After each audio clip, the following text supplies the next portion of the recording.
Biocomunicación UNED y la Cátedra de Sociología de la Escuela de Ciencias Sociales y Humanidades presenta.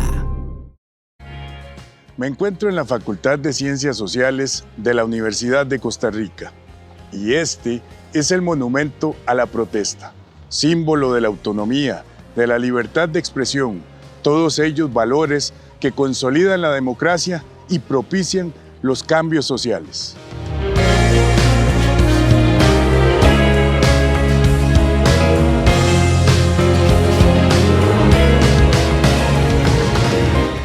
Es un gusto invitarle a esta videocomunicación en la cual hablaremos cosas básicas y esenciales de la sociología.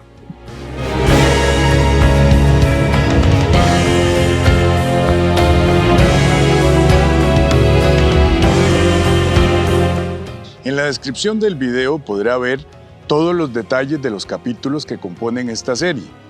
Puede verlo desde el inicio o cada capítulo según su gusto y necesidad. Comencemos.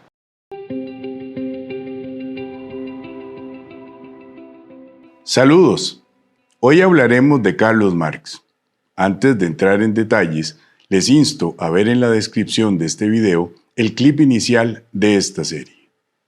Uno de los principales pensadores más influyentes del siglo XIX y cuyas ideas continúan siendo relevantes en la actualidad, es Carlos Marx. En este video hablaremos sobre tres temas clave en la obra de Marx: la dialéctica, la praxis y el modo de producción.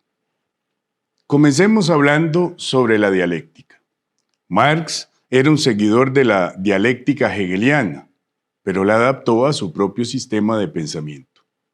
Para Marx, la dialéctica era una herramienta para entender cómo la historia se desarrolla y cómo las sociedades cambian con el tiempo.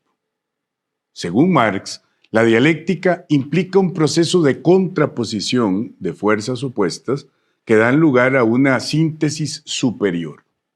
Este proceso se repite continuamente a lo largo de la historia, lo que lleva a cambios significativos en las estructuras sociales y económicas. Otro concepto clave en Marx es la praxis, que se refiere a la idea de que la teoría y la práctica deben estar estrechamente relacionadas. En ese sentido, para Marx, la teoría no es suficiente para entender el mundo, sino que es necesario poner en práctica las ideas para transformar la realidad.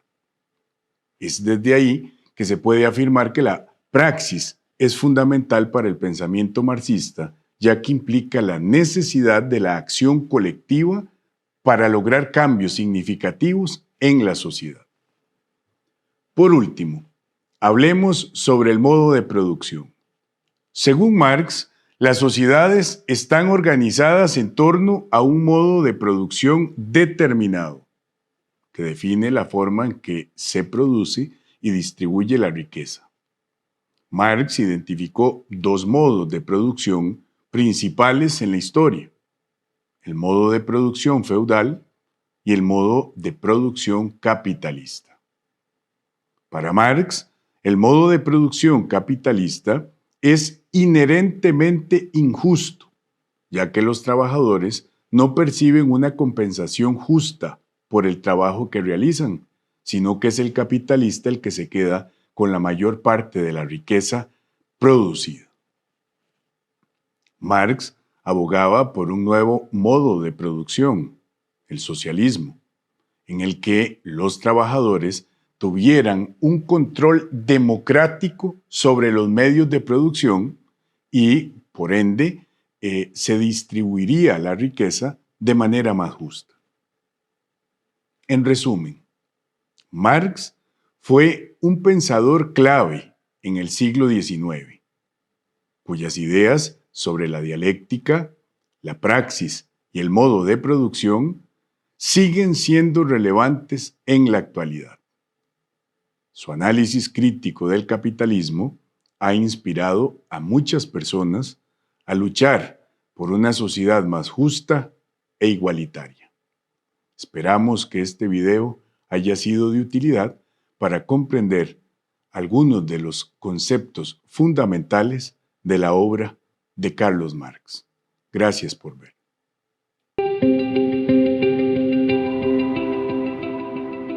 Bienvenidos. Hoy hablaremos sobre Durkheim y su teoría sociológica.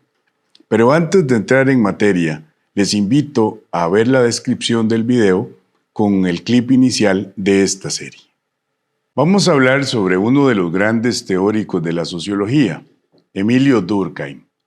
Durkheim fue uno de los primeros sociólogos en establecer la sociología como una disciplina académica y fue uno de los primeros en establecer la importancia del estudio científico de la sociedad a partir de esta disciplina. En este video nos enfocaremos en cuanto a sus conceptos fundamentales. Me refiero a la causalidad, al hecho social, la cohesión social y la anomia.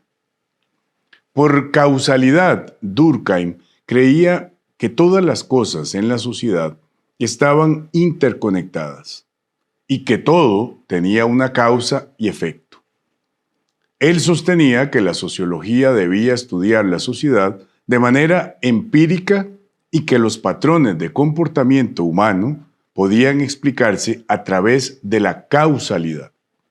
En otras palabras, Durkheim argumentaba que los eventos y las acciones en la sociedad no ocurrían por casualidad, sino que eran el resultado de causas específicas y medibles. En cuanto al hecho social y su concepto, es central en la teoría de Durkheim. Sostenía que los hechos sociales eran patrones de comportamiento, pensamiento y acción que existían independientemente de los individuos. Es decir, para Durkheim, los hechos sociales son normas, valores y creencias compartidos que se transmiten de generación en generación y que regulan la vida social. Durkheim sostenía que los hechos sociales eran el objeto de estudio de la sociología, ya que son la fuente de la cohesión social. Que dicho sea de paso, Durkheim creía que los hechos sociales ejercían una fuerza coercitiva sobre los individuos, obligándolos a conformarse, ajustarse a las normas y valores de la sociedad. Ese efecto de coerción social es, según Durkheim, necesaria para que se mantenga la cohesión social y que se prevenga la anomia. Durkheim argumentaba que la cohesión social era más efectiva cuando se internalizaba, es decir, cuando los individuos aceptan las normas y valores y creencias que son propias de cada sociedad. Mencionamos el concepto de anomia. ¿Qué es? Anomia para Durkheim es un concepto que se refiere a la falta de regulación social.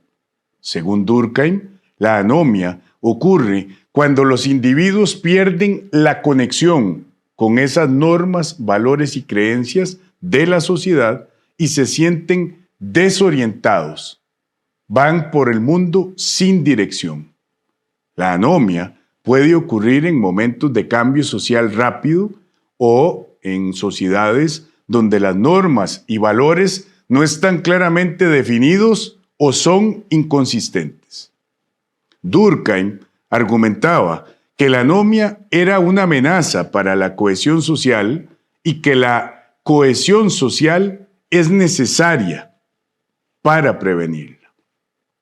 En síntesis, para Durkheim, que fue uno de los primeros teóricos de la sociología en establecer el estudio empírico de la sociedad y desarrollar los conceptos clave de causalidad, hecho social, la cohesión y la anomia, para él estos conceptos eran muy relevantes y siguen siendo hoy en día muy relevantes y fundamentales para entender cómo la sociedad funciona y cómo podemos resolver los problemas sociales. Espero que hayan disfrutado de este video y que les haya sido útil para entender un poco más sobre la teoría de este clásico de la sociología, Durkheim. Muchas gracias.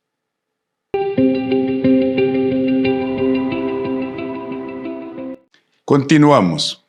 En esta ocasión hablaremos sobre Max Weber, pero antes de entrar en materia, les insto a visitar la descripción de este video para que vean el clip inicial de la serie. Weber fue un sociólogo y economista alemán que contribuyó significativamente a la comprensión de la sociedad moderna.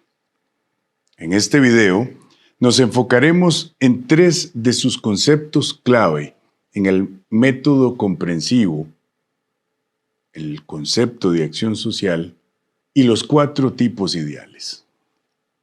Veamos qué es para Weber el método comprensivo. Según este autor, quien desarrolló este método, consiste en una técnica de investigación sociológica que busca comprender el significado que los individuos atribuyen a sus acciones y experiencias. En otras palabras, el método comprensivo se centra en entender la perspectiva de los individuos en lugar de simplemente observar su comportamiento. Este enfoque implica la interpretación de los significados y los motivos detrás de las acciones sociales. Hablando de acción social, veamos qué entiende Weber por acción social.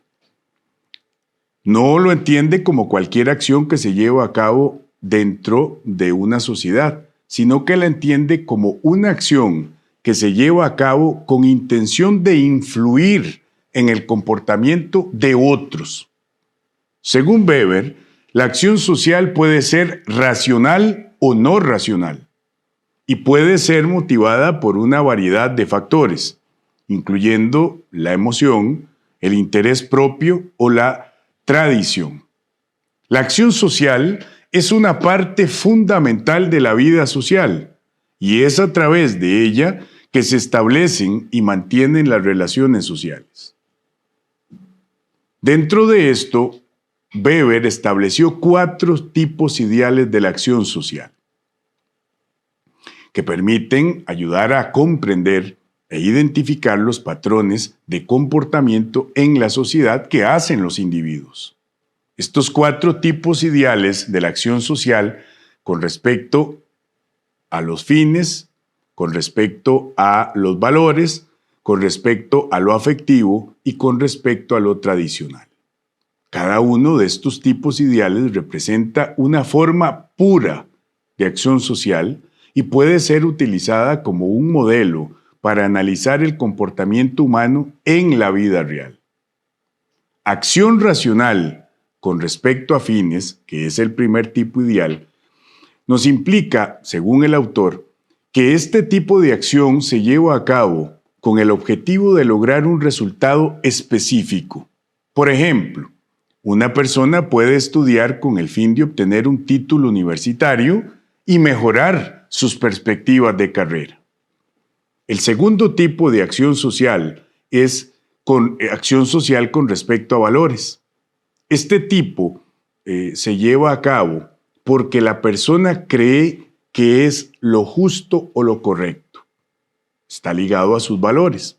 Por ejemplo, una persona puede decidir hacer un trabajo voluntario porque cree que es importante ayudar a los demás. El tercer tipo de acción social es la acción afectiva. Este tipo de acción se lleva a cabo impulsada por emociones o sentimientos. Por ejemplo, una persona puede donar dinero a una organización benéfica porque siente o se siente conmovida por la causa que defiende. El último tipo de acción social es el tradicional, y en ese tipo de acción lo que se lleva a cabo e impera es que la persona actúa a partir de una tradición. Por ejemplo, puede seguir una tradición religiosa o cultural o deportiva porque es lo que ha aprendido en el seno de su familia y de la comunidad.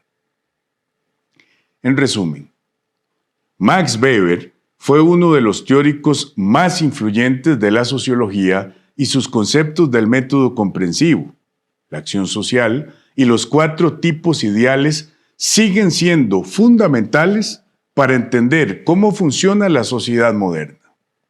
Espero que este video les haya sido de mucha utilidad para entender un poco más la teoría sociológica de este clásico como es Max Weber.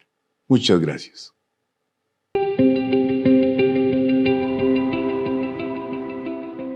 Continuamos con esta aventura del saber y hoy nos corresponde hablar sobre el funcionalismo y el enfoque crítico.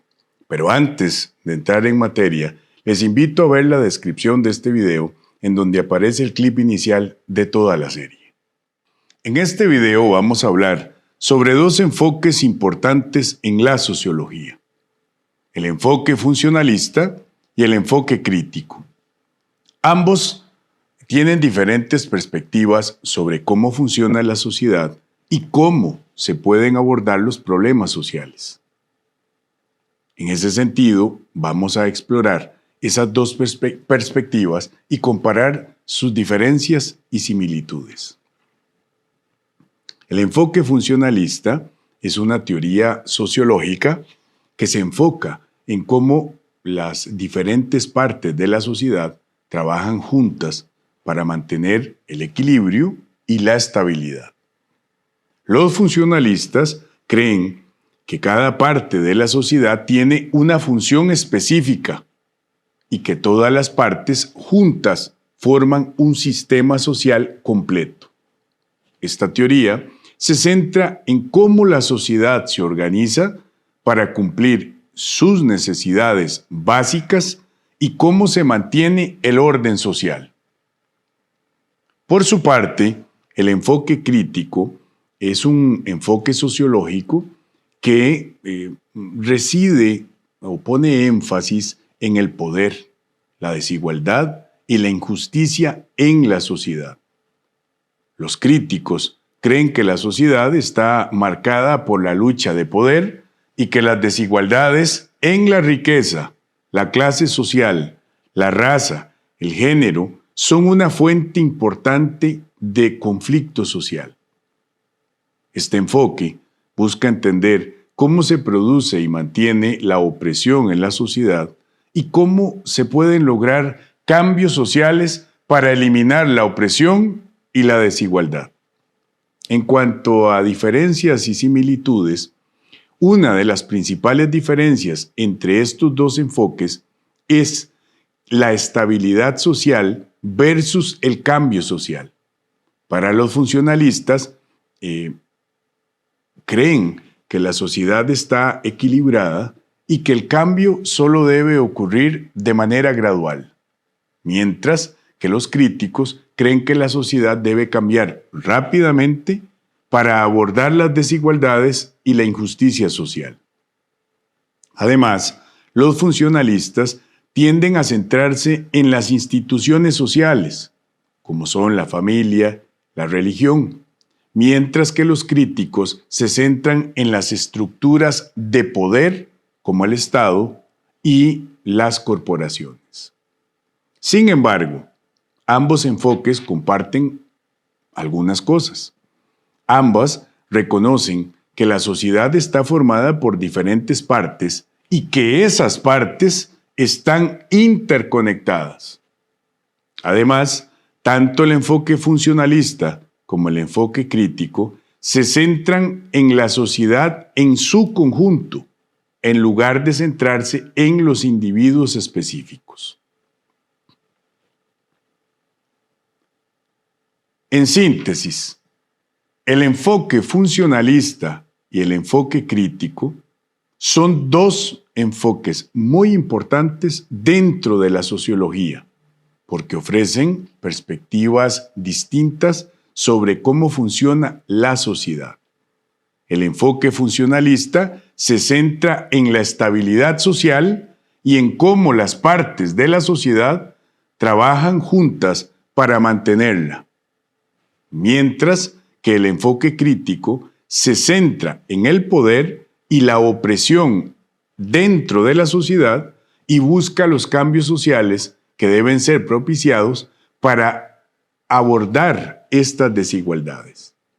Ambos enfoques, como hemos dicho, tienen sus diferencias y similitudes, y es importante entender estas perspectivas para tener una comprensión más completa de la sociedad en su conjunto.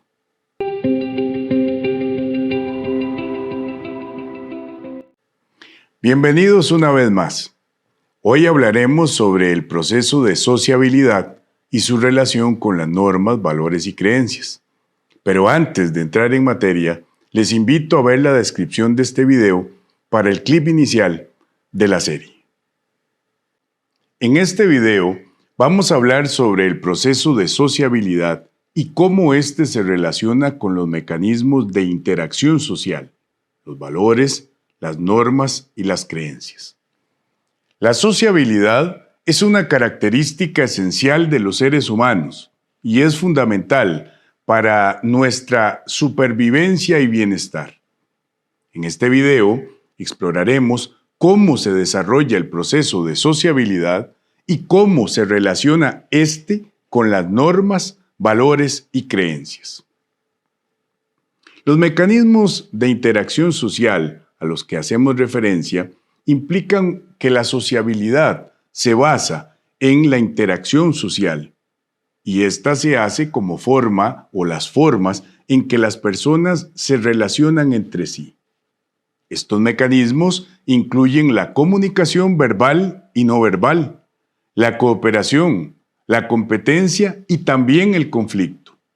Los seres humanos interactúan entre sí para satisfacer las necesidades sociales, emocionales e intelectuales. A través de estos mecanismos, las personas pueden formar relaciones y desarrollar su identidad social. Veamos entonces qué relación tiene esto con las normas, los valores y las creencias. Son todos ellos conceptos clave del proceso de sociabilidad. Los valores son principios morales y éticos que guían la conducta de las personas y determinan lo que es importante en la vida. Las normas, por su parte, son las reglas y expectativas sociales que rigen el comportamiento de las personas en una sociedad o en un grupo. También, las creencias son las ideas y convicciones que las personas tienen sobre el mundo y la vida. Todos estos elementos son aprendidos a través de la socialización y la interacción de unos con otros. ¿Pero qué es la socialización? Es el proceso por medio del cual los individuos aprenden los valores, las normas y creencias que son propios de su cultura y se convierten en miembros de la sociedad. La socialización comienza en la infancia y continúa durante toda la vida. Los padres, la familia, la escuela, los medios de comunicación y otros agentes de socialización son fundamentales para transmitir estos valores, normas y creencias en una sociedad.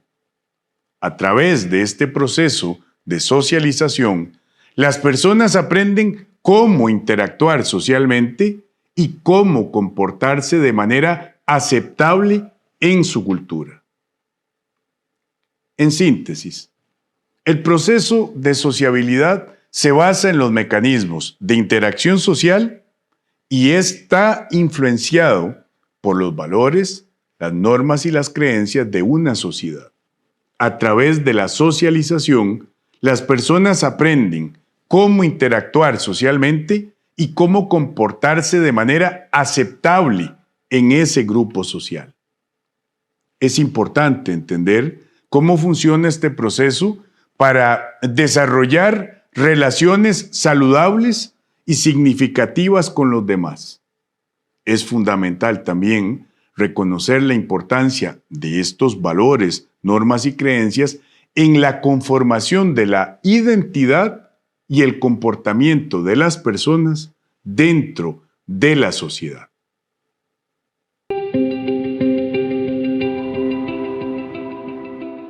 Me complace que continuemos explorando estos temas y en el caso de hoy hablaremos sobre la estructura y la estratificación social.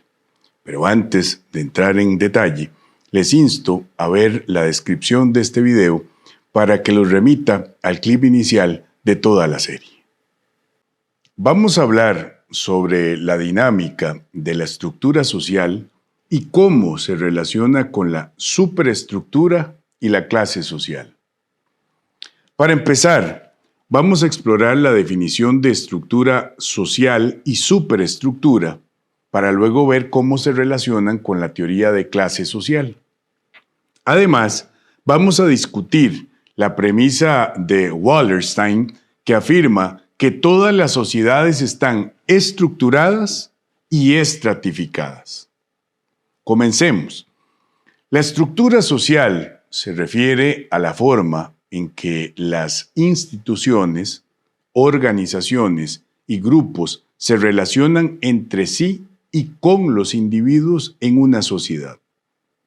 La estructura social puede ser formal o informal y puede incluir instituciones políticas, económicas y culturales.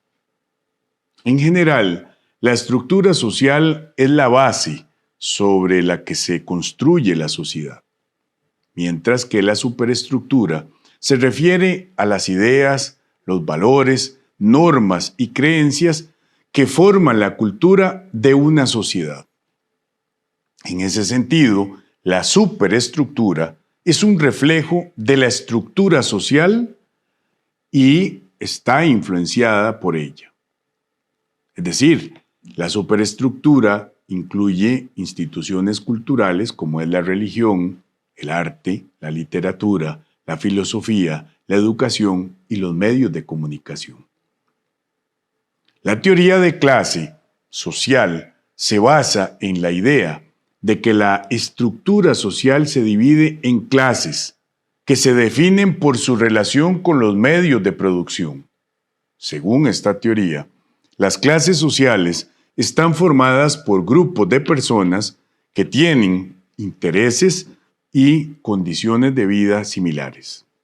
En general, considera que existen tres clases sociales: la clase alta, la clase media y la clase trabajadora o proletariado. Wallerstein sostenía que todas las sociedades están estructuradas y estratificadas, independientemente de su nivel de desarrollo económico. Esta premisa se basa en la idea de que todas las sociedades tienen una estructura social que se divide en clases sociales. Según Wallerstein, esta estructura social incluye e influye en la forma en que se desarrollan las relaciones políticas, sociales y económicas dentro de cualquier sociedad. En síntesis, podemos decir que la dinámica de la estructura social es un concepto clave dentro de la sociología y su análisis, que se relaciona con la superestructura y la teoría de clase social. La estructura social, entonces, se refiere a la forma en que las instituciones, organizaciones y grupos sociales se relacionan entre sí y a su vez con los otros individuos en una sociedad. Mientras que la superestructura se refiere a las ideas, valores, normas y creencias que forman la cultura de una sociedad. La teoría social se basa en la idea, entonces, de que la estructura social se divide en clases que se definen por su relación con los medios de producción. Además, la premisa de Wallerstein nos constata y reafirma que todas las sociedades están estructuradas y estratificadas. Es importante, entonces, entender cómo funciona la dinámica de la estructura social para comprender mejor las relaciones sociales, políticas y económicas en una sociedad.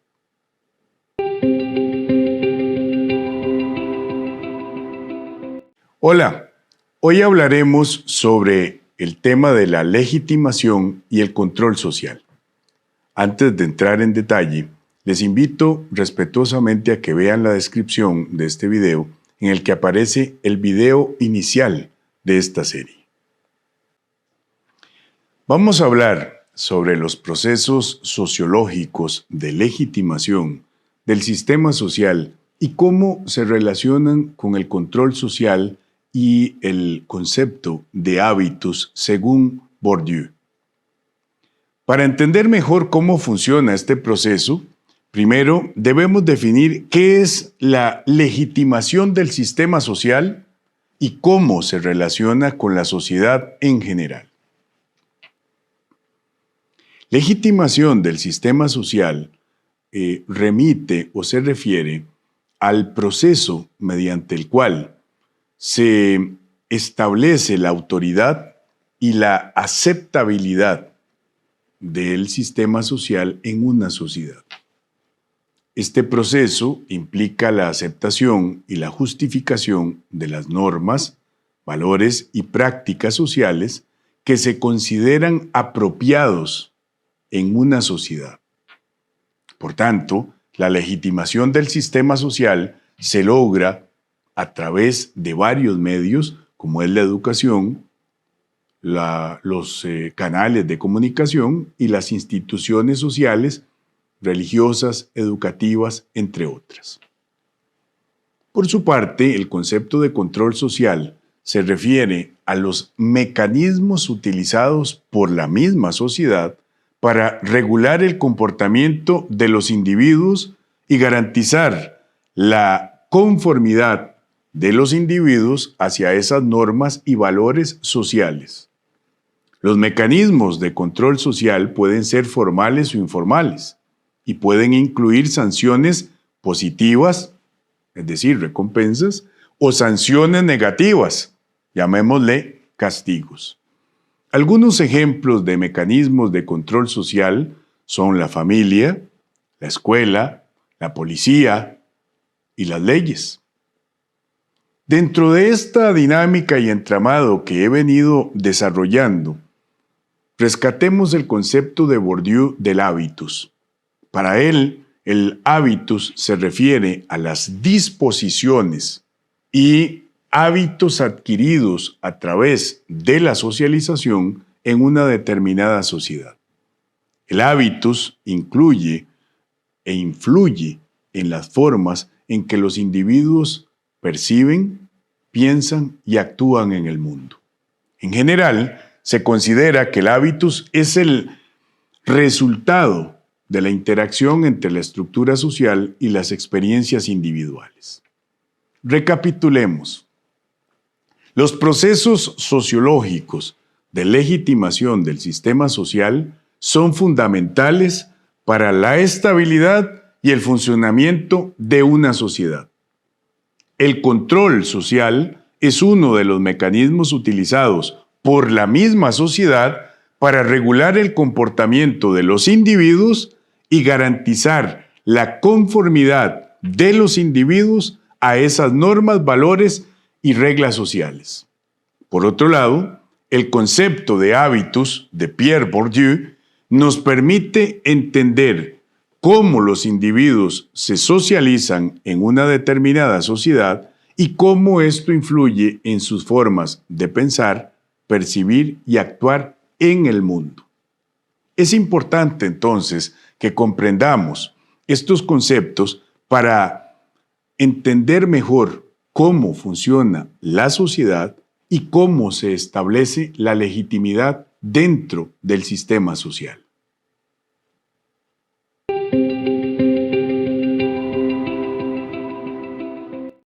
Muy complacido que me acompañe en esta aventura. Hoy hablaremos sobre la ideología, la microfísica del poder y la violencia simbólica. Pero antes, les invito respetuosamente a mirar en la descripción del video el clip inicial de esta serie.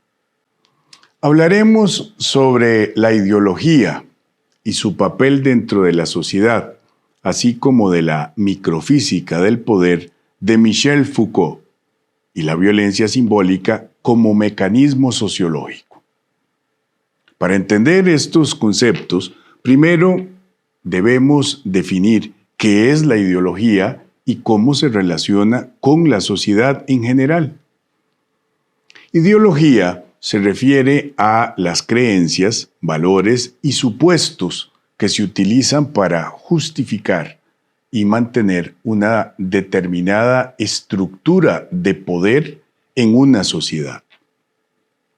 La ideología es un conjunto de ideas que se utilizan para establecer la legitimidad del sistema social y para mantener el control sobre los individuos y grupos sociales. La microfísica del poder de Michel Foucault se refiere a la forma en que el poder se ejerce en la vida cotidiana a través de las relaciones de poder que existen en los individuos y entre los individuos. El poder no se ejerce solo por los gobernantes y las instituciones políticas, sino que también se encuentra en las relaciones sociales cotidianas. El poder se ejerce en la forma en que los individuos interactúan entre sí y la forma en la que se construyen las relaciones sociales. La violencia simbólica, por su parte, se refiere al uso de símbolos y signos para justificar y mantener una determinada estructura de poder en la sociedad.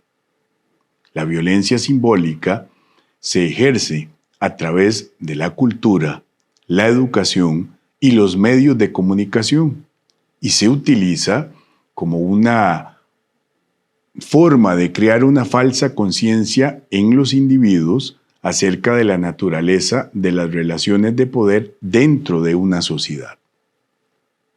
En síntesis, podemos decir que la ideología es fundamental para el mantenimiento de la estructura de poder en una sociedad. Y la microfísica del poder que nos plantea Michel Foucault nos permite entender cómo se ejerce ese poder en la vida cotidiana a través de las relaciones sociales y la violencia simbólica en un mecanismo utilizado para justificar y mantener una determinada estructura de poder dentro de una estructura social. Es importante comprender estos conceptos para que podamos aproximarnos a una concepción mejor de cómo funcionan nuestras sociedades y cómo se establece la legitimidad en un sistema social.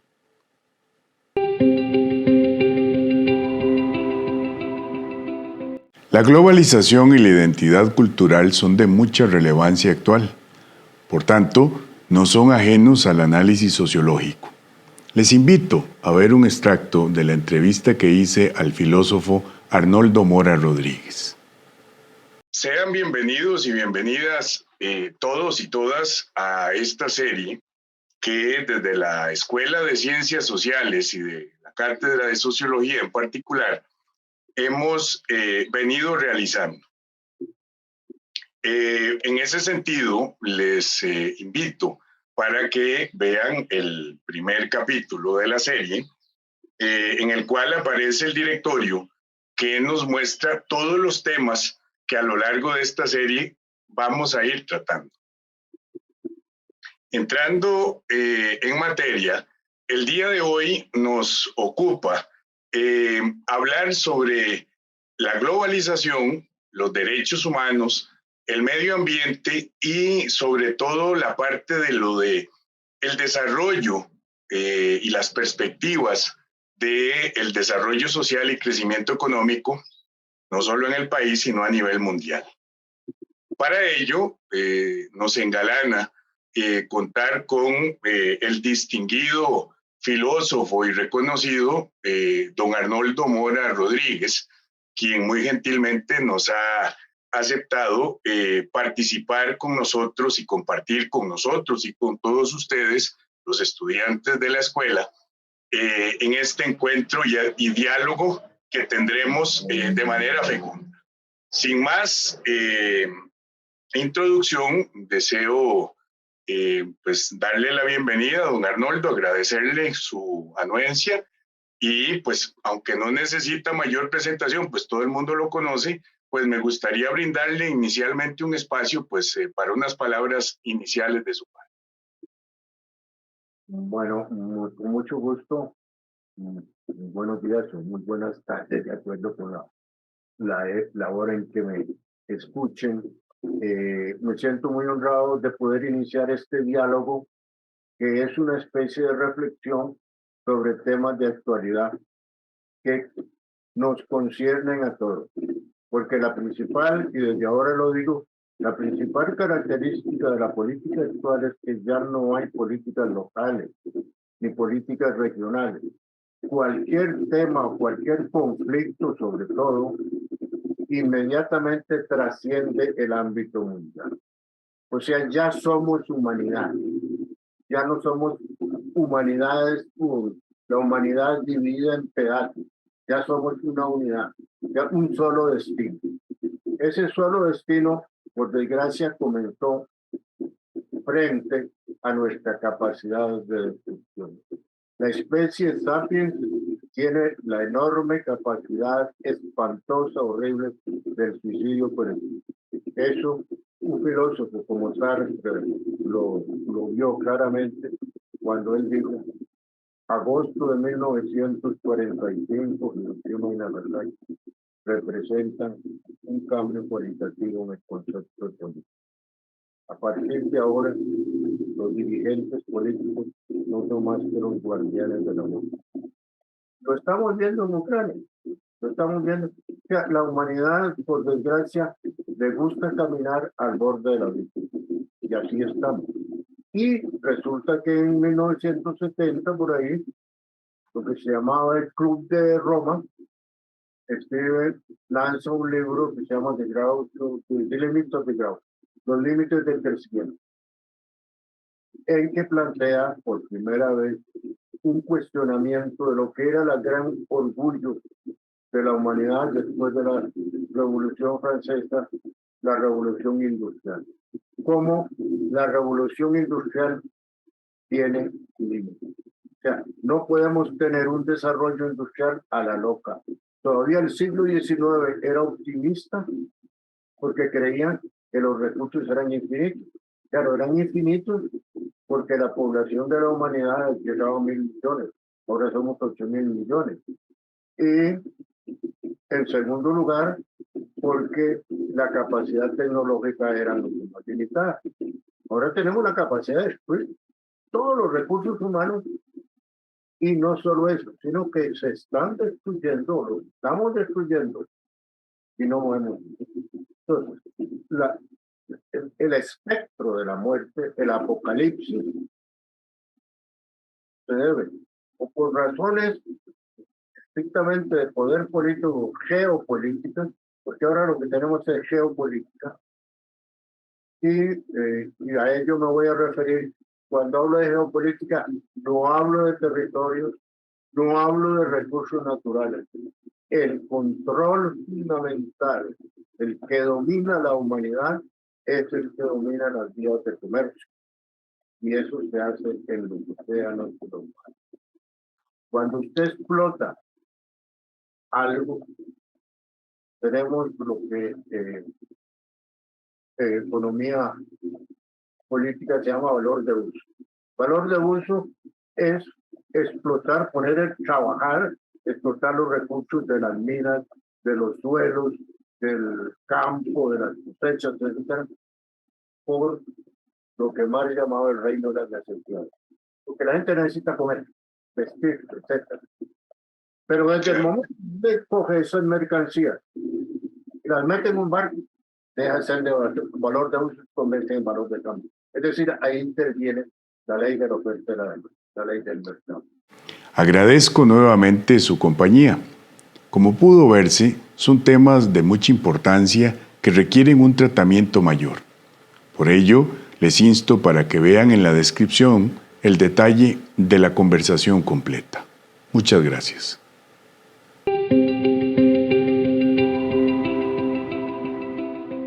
Los temas del ambiente, derechos humanos y el extractivismo son muy importantes para la sociología.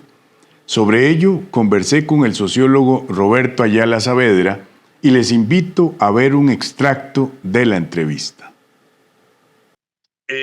Sean todos y todas muy bienvenidos a este segundo encuentro que tenemos desde la Cátedra de Sociología de la Universidad Estatal a Distancia. Y en el capítulo de hoy conversaremos sobre temas que son muy importantes para los distintos cursos que se imparten desde la cátedra y consideramos que son de mucha importancia para nuestros estudiantes. En el caso de hoy, nos toca conversar sobre el extractivismo, el consumismo, el capitalismo, un poco la conexión que esto tiene con el medio ambiente, la pugna por el recurso hídrico y finalmente hacer una visión de alguna alternativa o modelos alternativos para mejorar, digamos, el escenario que actualmente tenemos, no solo en el mundo, sino que también en Costa Rica. Nos complace contar hoy con el doctor Roberto Ayala Saavedra, y para entrar en materia y de modo introductorio quisiera, Roberto, agradecerte la anuencia de colaborar y de participar con nosotros en esta iniciativa. Y me gustaría plantearte esta pregunta en el sentido de que te presentes y que puedas explicar tu experiencia en el campo de la sociología en relación a estos temas que he mencionado. Adelante, Roberto. Hola, muy buenos días a todas y todos. En primer lugar, agradecer al profesor José Andrés Herrera Rey. Bueno, nos conocemos hace mucho tiempo de la Escuela de Sociología de la UCR y también de la Maestría en Sociología, de la cual José Andrés es graduado, yo también, de paso, ¿no? Somos ambos graduados de la Maestría en Sociología de la Universidad de Costa Rica. Entonces, agradecerte la invitación y por medio tuyo a la Cátedra de Sociología de la UNED, de la Universidad Estatal a Distancia. Sobre el tema, bueno, es un tema bastante amplio. En una aproximación muy sintética, introductoria, uno podría decir que, bueno, una anécdota, un elemento anecdótico. Yo, aparte de sociólogo, con estudios en filosofía, soy ingeniero forestal también, ¿no? De origen. Estudié ingeniería forestal en Brasil hace 40 años, más de 40 años. Y bueno, aunque durante algún tiempo trabajé en el ámbito de la ingeniería forestal, hace mucho tiempo que me desvinculé, digamos, laboral y profesionalmente, pero uno siempre carga la formación recibida y la sensibilidad desarrollada alrededor. Quiere decir que mi postura, mis reflexiones acerca de estos temas, de la cuestión del cambio climático, la crisis ambiental, el tema del recurso hídrico, la escasez, por ahí se usa mucho en los medios periodísticos abanicar el tema de que las próximas guerras serán guerras por el agua, ¿no? Es algo que aparece recurrentemente, ¿no? Yo creo que en los próximos años vamos a tener guerras no solo por el agua, ¿no? Sino por una multiplicación de las tensiones en el sistema social global, entre ellas el problema del cambio climático. Entonces, sí, digamos que mi perspectiva sobre estos temas está atravesada, claro, por mi formación como sociólogo, pero también como ingeniero forestal, ¿no? Y desde una perspectiva crítica marxista, ¿no? Entonces es a partir de ahí que pienso este conglomerado de problemas. Y básicamente uno podría decir que recuerdo en el año 91, cuando se hizo una reunión sobre la cuestión del cambio climático, el calentamiento global, el efecto invernadero producido por la emisión de gases clorofluorocarbonos, que se realizó, si no me falla la memoria, en el año 90-91 en Río de Janeiro, ¿no? Y que fue uno de los primeros eventos así macro eventos, que puso, que subrayó, destacó con fuerza el problema al que estábamos ingresando, el tema del calentamiento global. Perdón. Y recuerdo que a raíz de las conclusiones de este evento, yo participé en una actividad sobre este tema, ¿no? Como sociólogo e ingeniero forestal, y leí bastante, ¿no? Sobre las resoluciones del evento, y también opiniones expuestas por figuras relevantes de nivel mundial, ¿no? Entre ellas, recuerdo bastante bien una entrevista, un comentario que realizó la señora Margaret Thatcher, en ese momento recién salida del cargo de primera ministra británica. Bueno, todos sabemos la importancia, la relevancia de la señora Thatcher en el siglo XX, ¿no? Suelo decir en mis cursos que la señora Thatcher seguramente estará entre los 10 o 15 personajes políticos más relevantes del siglo XX, ¿no? Marcó con mucha intensidad el último quinto de siglo, los últimos 20 años del siglo XX, y hasta el día de hoy su influencia político-ideológica sigue proyectándose, sigue siendo una referencia para el ámbito liberal, académico, político, periodístico, etcétera, etcétera. La señora Thatcher en ese momento comentó, ¿no? Hizo una declaración pública, diciendo que no había suficiente evidencia científica sobre, es decir, desestimó los resultados de la conferencia de Río, ¿no? Sobre el tema del calentamiento global. Agradezco nuevamente su compañía. Como pudo verse, son temas de mucha importancia que requieren un tratamiento mayor. Por eso, les insto para que vean en la descripción el detalle de la conversación completa. Gracias.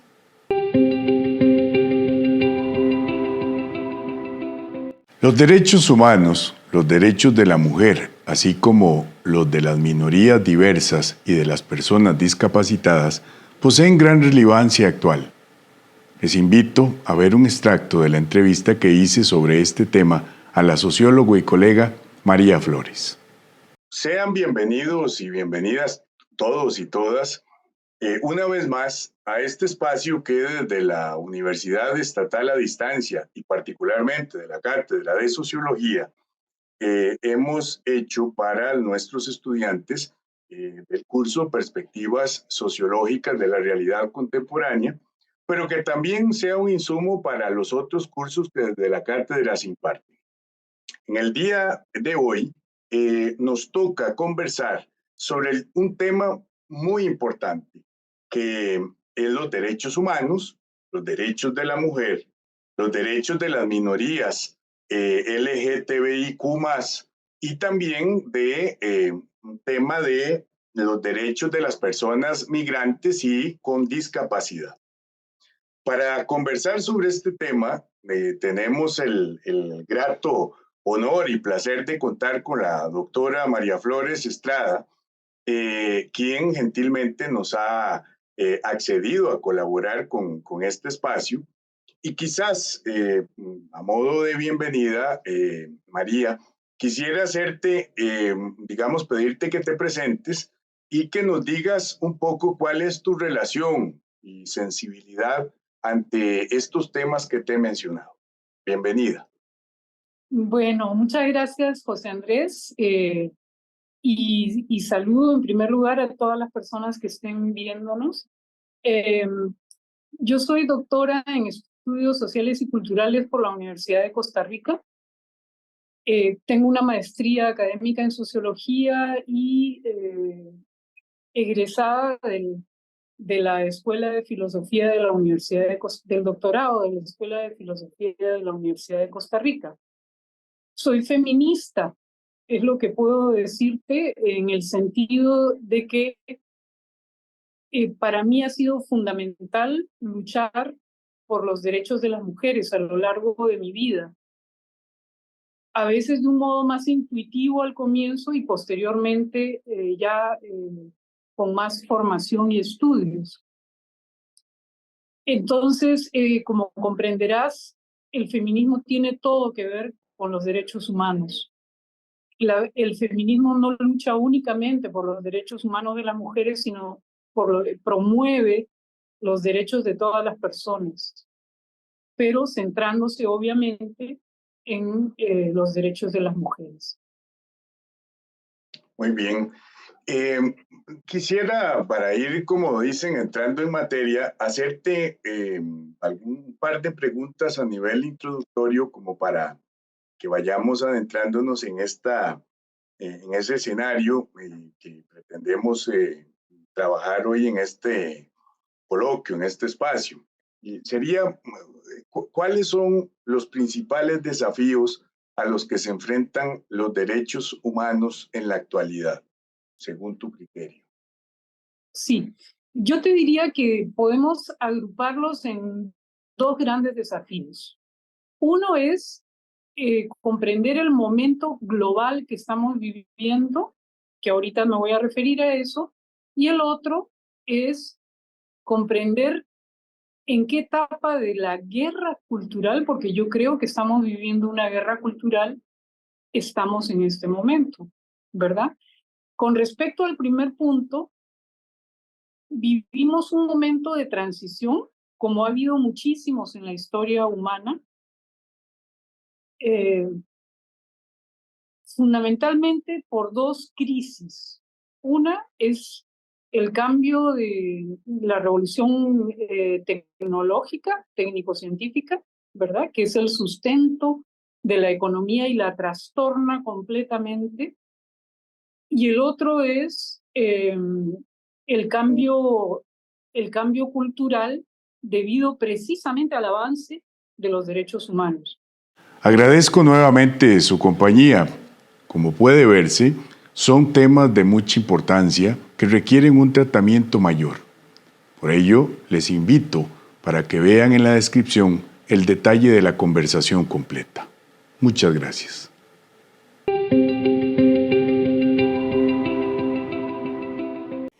Gracias por acompañarnos en este viaje a través de los fundamentos de la sociología. Esperamos que hayan disfrutado explorando las complejidades de la sociedad y descubriendo cómo las interacciones humanas moldean nuestro mundo. La sociología nos invita a mirar más allá de lo evidente, a cuestionar y comprender las estructuras que dan forma a nuestras vidas cotidianas.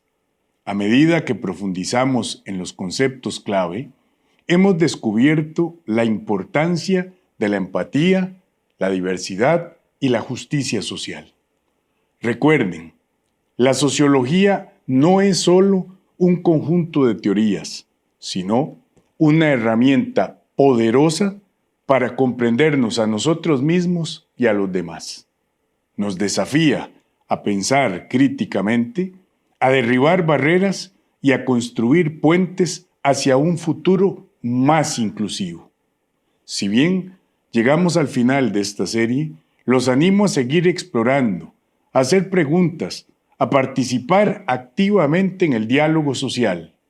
La sociología es una ventana fascinante a la complejidad de la condición humana y cada uno de ustedes tiene un papel importante en esta narrativa en constante evolución. Gracias nuevamente por ser parte de este viaje educativo. Hasta la próxima y sigamos explorando juntos las maravillas de la sociología.